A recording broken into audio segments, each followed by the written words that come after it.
The trading port of Zelithar Station hummed with activity as beings from 100 different worlds haggled over cargo and contracts. Captain Nancy Rodriguez stepped off her ship, the Wandering Star, her boots clanging against the metal dock. The vessel behind her was old a Terran Vanguard-class cruiser from the solar expansion era, one of humanity's first attempts at faster-than-light travel. Most captains had upgraded decades ago, but Nancy kept hers running out of stubbornness and sentiment. Parker Chen, her first mate, followed close behind, datapad in hand. "The fuel cells are more expensive here than I thought," he said, scrolling through numbers. "We might need to take on another contract before we can afford the jump to Kepler Station." Nancy nodded absently, her attention drawn to a small figure huddled near a stack of cargo containers. At first glance, it looked like a pile of discarded tarp, but then she saw it move, scales catching the station's artificial light. "Parker," she said quietly, touching his arm. "Look." The creature was no larger than a large dog, with iridescent scales that shifted between deep purple and midnight blue. Its wings were folded tight against its emaciated body, and its golden eyes tracked every passerby with a mixture of hope and wariness. "A Draconian hatchling, stars above," Parker whispered. "Is that?" "A dragon kid," Nancy confirmed. "And it's alone." The Draconians were an ancient species, proud and powerful, with ships that could outrun anything humanity had ever built. But their empire had fractured in a civil war 3 decades prior, leaving scattered refugees across known space. Hatchlings without families were a rare and tragic sight.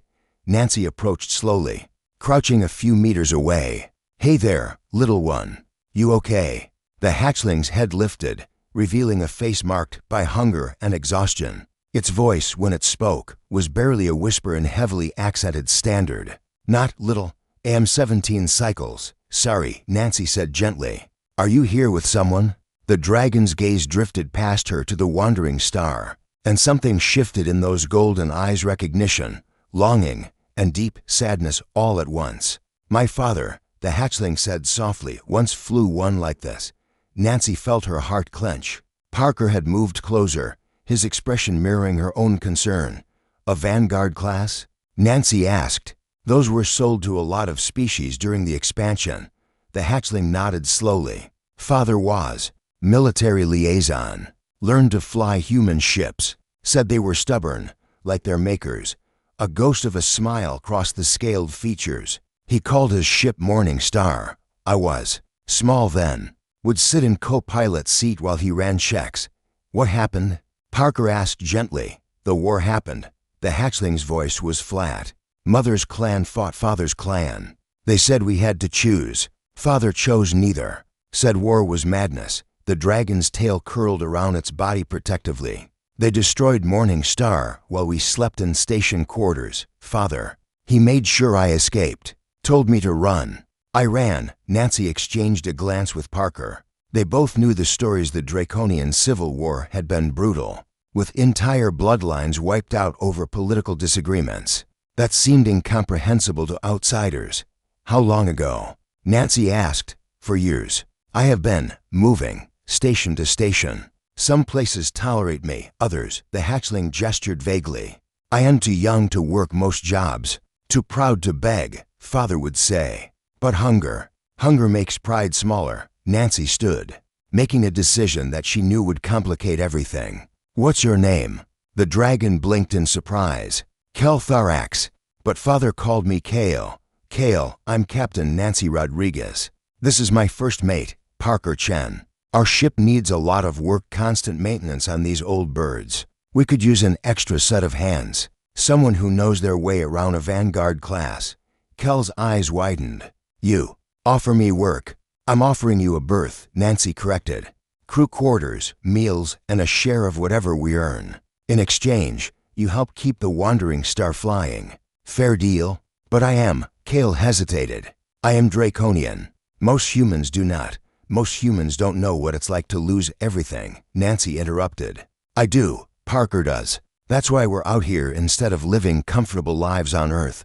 She extended her hand. "What do you say?" Kale stared at the offered hand for a long moment.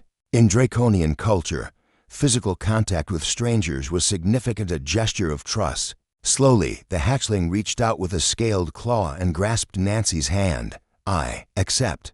"Thank you, Captain."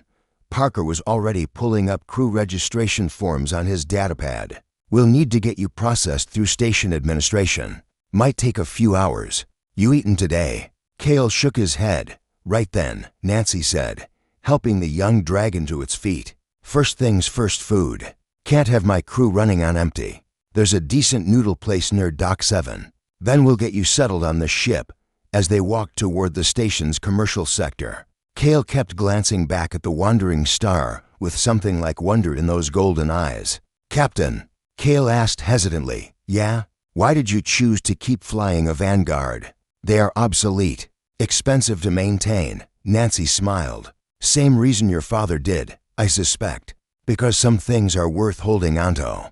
Because stubborn is just another word for loyal. And because every time I fire up those engines, I remember who I was when I first sat in that captain's chair. Someone who believed the stars were big enough for everyone." Parker chuckled. "Also because she's too sentimental to let it go." "That too," Nancy admitted. Cale made a sound that might have been a laugh, the first happy sound the hatchling had made. "Father would have liked you, Captain. He always said humans were strange but good." "We try," Nancy said. "We definitely try." Behind them, the wandering star sat on its dock, old and weathered but still flying. And now, for the first time in years, a young dragon would sit in its co-pilot seat again. Just like old times, some legacies, Nancy thought, were worth preserving. And